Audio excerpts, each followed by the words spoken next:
Sinamantala ng ilang motorista ang kawalan ng barrier sa isang bahagi ng EDSA busway sa Mandaluyong City. Ang hindi nila alam, may mga nakaabang palang tauhan ng MMDA. Nakatutok si Rafi Tima. 3 buwan na ang mas pinaigting na operasyon ng MMDA laban sa mga dumadaan sa EDSA busway, pero hanggang ngayon, marami pa ring motorista ang hindi nagtatanda.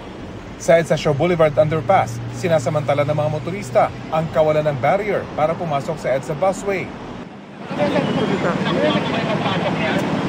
Pero bago umibabaw sa EDSA Shaw Boulevard, bumabalik na sila sa right lane. Sa dulo ng underpass, may nag-aabang na MMDA. Marami sa mga nahuhuli ang nagdadahilan na sa gilid lang naman daw sila ng busway dumadaan. Karamihan, nabibigla kapag narinig kung magkano ang kailangan nilang bayaran. Sir, medyo mabigat to. 5,000 to, sir. Wala ko idea, sir eh. Ngayon lang ulit ako nakapag-drive, sir. Sari-sari ang dahilan ng mga motorista, lalo na ang mga nakamotor kung bakit sila dumadaan sa EDSA busway. Iwas po kasi ako sa lubak sa gitna eh. Sir, Iwas ako po sa may bus. Alam ko naman po, kaya lang parang pakiramdam ko kasi maluwag. Kung doon ako pasulpot-sulpot lang naman sir ako eh. Ayon sa MMDA, nababawasan naman na daw ang pribadong sasakyan na dumadaan sa busway. Pero kapag matraffic, hindi makapagpigil ang ilan na lumabag, mapabilis lang ang kanilang biyahe.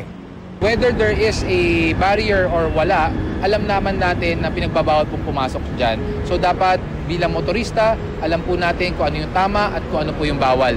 Disiplina po ang kinakailangan natin para magkaroon ng smooth flow dyan po sa ating traffic system. Sa Mandaluyong naman, tumutulong ang mga traffic enforcer na ayusin ang daloy ng trapiko habang inaayos ang mga poste ng telco para sa underground cable project ng LGU. Ang tila hindi raw batid ng mga motoristang mahilig lumabag sa batas trapiko. Sa kagustuhan nilang mauna sa mga kapwa motorista, mas lalong lumalala ang trapikong gusto nilang iwasan. Kulang na sa disiplina ang ilang motorista, masikip pa ang kalsada. Wag na raw magtaka kung bakit palala ng palala ang problema. Para sa GMA Integrated News, Rafi Tima, nakatutok, 24 oras.